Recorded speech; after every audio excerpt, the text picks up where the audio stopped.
Welcome to my YouTube channel Gatiman study point. तो friends, आज हम हिंदी विषय के कुछ नया टॉपिक लेकर आए हैं जिस पर हम कुछ अभ्यास प्रश्न करेंगे। यह अभ्यास प्रश्न विभिन्न परीक्षाओं में आए हुए हैं जो हमारे रीट एग्ज़ाम के लिए बहुत ही इम्पोर्टेंट है। रीट का एग्ज़ाम हो, चाहे एसआई का एग्ज़ाम हो या पटवार का एग्ज़ाम हो, ये उन सभी के लिए इम्पोर्टेंट है जितने भी हमारे कंपटीशन एग्ज़ाम होते हैं। तो चलिए फ्रेंड, स्टार्ट करते हैं हम। हमारा पहला क्वेश्चन है, आयोग व कहा जाता है। आयोग व किसे कहा जाता है? ऑप्शन 1 अल्पप्राण, ऑप्शन 2 विसर्ग को, ऑप्शन 3 महाप्राण को, ऑप्शन 4 संयुक्त व्यंजन को। तो हमारा करेक्ट आंसर है विसर्ग को। विसर्ग में कौन कौन से आते हैं? अंग, आहा। क्वेश्चन नंबर 2, दांत और जीभ के स्पर्श से बोले जाने वाले वर्ण को क्या कहते हैं? जो दांत और जीभ के स्पर्श से बोले जाते हैं, तो कौन से बोले जाते हैं, उन्हें क्या बोलते हैं? तो उन्हें हम दंतय बोलते हैं। जो दांत और जीभ, हमें बोल के कोई भी वर्ड बोलो, दांत या जीभ के स्पर्श से जो बोले जा रहे हैं उनको क्या बोला जाता है? दंतय।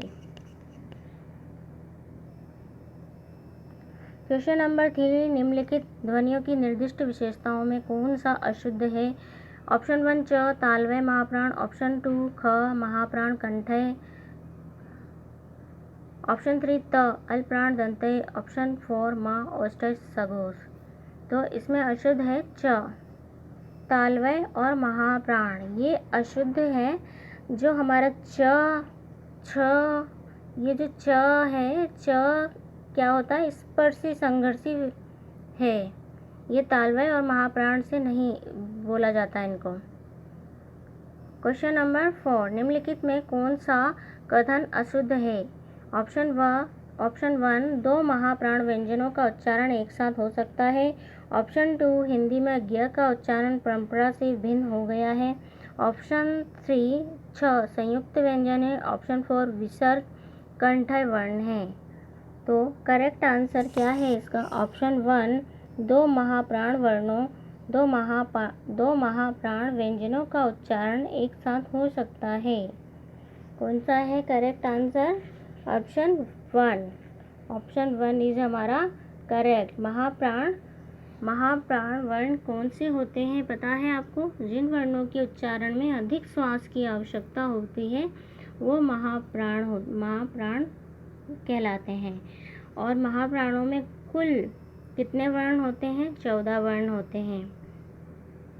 ठीक है, जैसे वर्ग का 2 4, जैसे क वर्ग का सेकंड, ख और उसका चौथा, तो क ख तो हो गया सेकंड और उसका चौथा घ, ये होते हैं महाप्राण। और श स ह, ओके, ये होते हैं महाप्राण। नेक्स्ट क्वेश्चन है क्वेश्चन नंबर 5, उच्चारण स्थान की दृष्टि से कौन सा विकल्प शुद्ध है? इसमें शुद्ध विकल्प बताना है हमको। पहला क्वेश्चन है श मूर्धन्य, श को मूर्धन्य कहा जाता है। क्वेश्चन ऑप्शन नंबर 2 श को दंतय, च कंठय, श तालव्य। तो इसका करेक्ट आंसर है श, ऑप्शन नंबर 2 श दंतय। क्वेश्चन नंबर 6, प्लुत स्वर कौन सा है? ऑप्शन 1 ओम, ऑप्शन 2 ओम, ऑप्शन 3 ओम, ऑप्शन 4 ओम। तो करेक्ट आंसर है प्लुप्त स्वर कौन सा है? Option number 2। ये क्या हमारा प्लुप्त स्वर? तो ये प्लुप्त क्या है? प्लुप्त स्वर कौन सा? संस्कृत में स्वरों का तीसरा भेद है जिसे प्लुप्त कहते हैं। ठीक है, इसमें ये वाला जो वर्ड है ऊ, ओ और ये वाली चीज़ प्लुप्त है। क्वेश्चन नंबर 7, मुंह शब्द में प्रयुक्त चंद्रबिंदु है? शिरोरेखा, ऑप्शन 2 अनुस्वार, ऑप्शन 3 अनुनासिक, ऑप्शन 4 नासिक। तो क्वेश्चन नंबर 7 का करेक्ट आंसर है ऑप्शन 3, मुंह शब्द में प्रयुक्त चंद्रबिंदु कौन है? अनुनासिक। Option number 3 is correct. Question number 8, किस विकल्प के सभी वर्ण स्पर्श व्यंजन नहीं है? स्पर्श व्यंजन नहीं है, हम जानते हैं स्पर्श व्यंजन कौन से हैं। तो चलिए पहले ऑप्शन बताइए। ऑप्शन नंबर 1 क ठ द भ, ऑप्शन 2 त थ थ च फ ख। ऑप्शन 3 ग ज य ब। ऑप्शन 4 ध झ घ प। तो ऑप्शन नंबर कौन सा सही है? ऑप्शन नंबर 3 ग ज य ब। ये कौन से हमारे स्पर्श व्यंजन नहीं हैं और बाकी के ये सब कौन से हैं? स्पर्श व्यंजन हैं। तो स्पर्श व्यंजन हम जानते हैं कौन से होते हैं।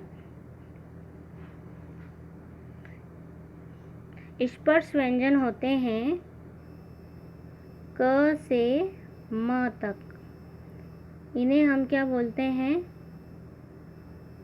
स्पर्श व्यंजन। क से म तक को हम क्या बोलते हैं? स्पर्श व्यंजन। और इनकी संख्या कितनी होती है? कितने वर्ण होते हैं क से म तक में? 25 वर्ण। ये भी क्वेश्चन पूछ लिया जाता है कि स्पर्श व्यंजनों की संख्या कितनी होती है, तो इसमें 25 वर्ण होते हैं और स्पर्श व्यंजन क से म तक होते हैं। ठीक है, तो चलिए हमारा नेक्स्ट क्वेश्चन नंबर 9। इनमें हिंदी वर्णमाला से संबंधित कौन सा कथन गलत है? इसमें गलत बताना हमको। ऑप्शन 1 च। ऑप्शन 1 है च वर्ग को स्पर्श संघर्षी भी कहते हैं। ओके। ऑप्शन 2 क वर्ग ह तथा अ आ कंठय वर्ण माने गए हैं। ऑप्शन 3 ड ढ को उत्क्षिप्त व्यंजन कहते हैं। ऑप्शन 4 समस्त स्वर अघोष वर्ण है। तो कौन सा है इसका करेक्ट आंसर? इसका करेक्ट आंसर है च। कौन सा कथन गलत है? ठीक है, कौन सा कथन गलत है? तो इसका करेक्ट आंसर है ऑप्शन नंबर 4। इसमें गलत को पूछा गया है कौन सा कथन गलत है, तो ऑप्शन 4 स्वर अघोष वर्ण है।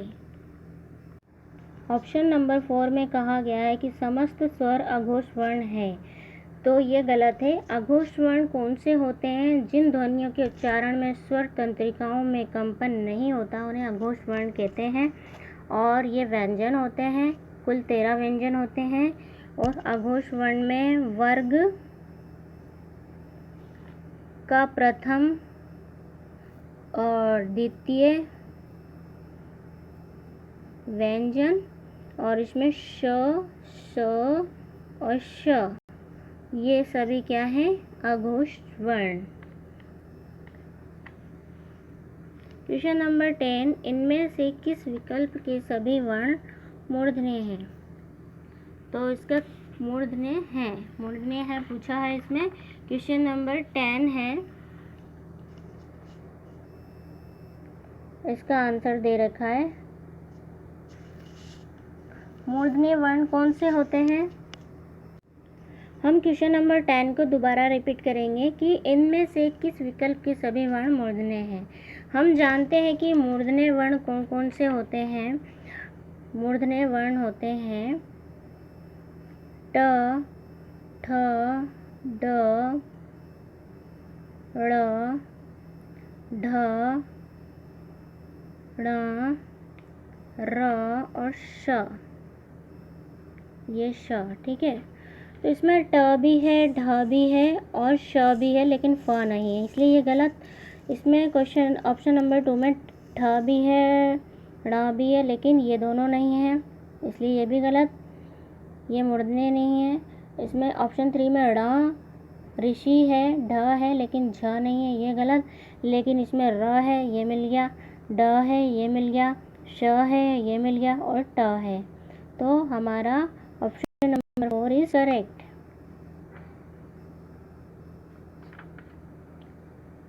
Question number 11। ढ का उच्चारण स्थान है।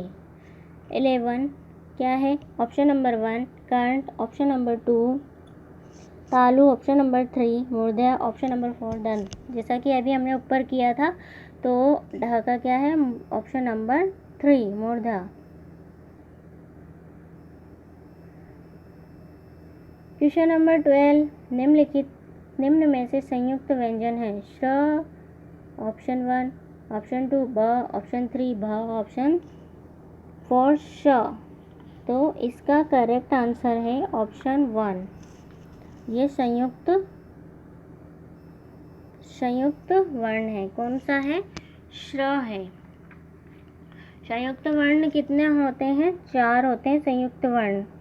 कौन कौन से होते हैं? छ है, त्र है, ज्ञ है और श्र है। ठीक है। छ तो किससे बनता है? क प्लस श प्लस आ से। ठीक है। और ये इम्पोर्टेंट है, ये पूछ लिया जाता है। ज्ञ कौन कौन से संयुक्त वर्णों से बना होता है? ज प्लस य प्लस अ। क्वेश्चन नंबर 13, स्वर किसका भेद है? ऑप्शन 1 संधि का, ऑप्शन 2 समास का, ऑप्शन 3 वर्ण का, ऑप्शन 4 लिंग का। तो इसका करेक्ट आंसर है ऑप्शन नंबर 3, स्वर है जो वर्ण का भेद है। क्वेश्चन नंबर 14, ऊष्म वर्ण कौन कौन से हैं? तो इसका करेक्ट आंसर तो जानते ही हम, ऊष्म वर्ण इनको कहते हैं श श श। आयोगवाह कहा जाता है। आयोगवाह किनको कहा जाता है?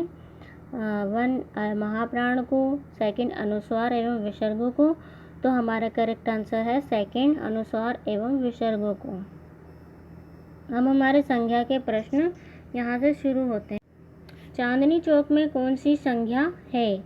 ऑप्शन 1 द्रव्यवाचक संज्ञा, ऑप्शन 2 जातिवाचक संज्ञा, ऑप्शन 3 व्यक्तिवाचक संज्ञा, ऑप्शन 4 भाववाचक संज्ञा। तो इसका करेक्ट आंसर है ऑप्शन नंबर 2 जातिवाचक संज्ञा। क्वेश्चन नंबर 2, किस विकल्प के सभी शब्द भाववाचक संज्ञा हैं? ऑप्शन 1 सौंदर्य, अपनापन, निपुण, ऑप्शन 2 बालक, प्रीति, अनेकता, ऑप्शन 3 ईर्ष्या, बचपन, नैतिकता, ऑप्शन 4 पशुता, पुस्तक, शौर्य। तो इसका करेक्ट आंसर है, इसमें भाववाचक संज्ञा प्रयुक्त हो रही है, ईर्ष्या, बचपन और नैतिकता। क्वेश्चन नंबर 3, किस विकल्प में सर्वनाम से बनी भाववाचक संज्ञा है? ऑप्शन 1 विषमता, ऑप्शन 2 समता, ऑप्शन 3 आर्थिकता, ऑप्शन 4 ममता। तो इसका करेक्ट आंसर है ऑप्शन 4 भाववाचक संज्ञा क्या है इसमें? ममता। ऑप्शन 4 किस विकल्प के सभी शब्द क्रिया से बनी भाववाचक संज्ञा है? ऑप्शन 1 बुराई बनावट, ऑप्शन 2 पढ़ाई लिखावट, ऑप्शन 3 अच्छाई दिखावट, ऑप्शन 4 भलाई सजावट। तो इसका करेक्ट आंसर है ऑप्शन 2 पढ़ाई लिखावट। क्वेश्चन नंबर 5, उसकी मुस्कुराहट जैसी मुस्कुराहट किसी की नहीं, इस वाक्य में संज्ञा है। संज्ञा क्या है? उसकी मुस्कुराहट जैसी मुस्कुराहट किसी की नहीं, तो इसमें संज्ञा है मुस्कुराहट। Correct answer is 1, option 1 is correct, मुस्कुराहट। क्वेश्चन नंबर 6, इनमें से जातिवाचक संज्ञा से भाववाचक संज्ञा का सही उदाहरण है? ऑप्शन 1 दानव, दानवता, ऑप्शन 2 सर्व, सर्वस्व, ऑप्शन 3 चतुर, चतुराई, ऑप्शन 4 गाना, गान। तो ऑप्शन 6 क्वेश्चन नंबर 6 का करेक्ट आंसर है दानव, दानवता। क्वेश्चन नंबर 7, निम्नांकित में भाववाचक संज्ञा का उदाहरण है? ऑप्शन 1 भारत, ऑप्शन 2 भारतीय, ऑप्शन 4 भारतीयता, ऑप्शन 4 भारतवर्ष। तो क्वेश्चन नंबर 7 का करेक्ट आंसर है भारतीयता। क्वेश्चन नंबर 8, जवाब संज्ञा से क्या विशेषण बनेगा? तो क्वेश्चन नंबर 8 का करेक्ट आंसर है जवाबी। जवाबी संज्ञा से क्या विशेषण बनेगा? जवाबी। तो करेक्ट आंसर है जवाबी। अब क्वेश्चन नंबर 9 है, इनमें क्रिया से बनी भाववाचक संज्ञा नहीं है। क्या पूछा इसमें? संज्ञा नहीं है। तो पहला कमाई, ऑप्शन 2 लड़ाई, ऑप्शन 3 पढ़ाई, ऑप्शन 4 भलाई। तो क्वेश्चन नंबर 9 में करेक्ट आंसर है हमारा ऑप्शन 4 भलाई, भाववाचक संज्ञा नहीं है। क्वेश्चन नंबर 10, भाववाचक संज्ञा है, कौन सी है इनमें भाववाचक संज्ञा? ऑप्शन 1 बालक, ऑप्शन 2 सुंदर, ऑप्शन 3 बचपन, ऑप्शन 4 बचपन। तो करेक्ट आंसर है इसका भाववाचक संज्ञा है ऑप्शन 3 बचपन। क्वेश्चन नंबर 11, इनमें से सर्वनाम से बनी भाववाचक संज्ञा है? ऑप्शन 1 समता, ऑप्शन 2 ममता, ऑप्शन 3 बड़प्पन, ऑप्शन 4 लड़कपन। तो भाववाचक संज्ञा कौन सी है 11 में? क्वेश्चन नंबर 2 ममता।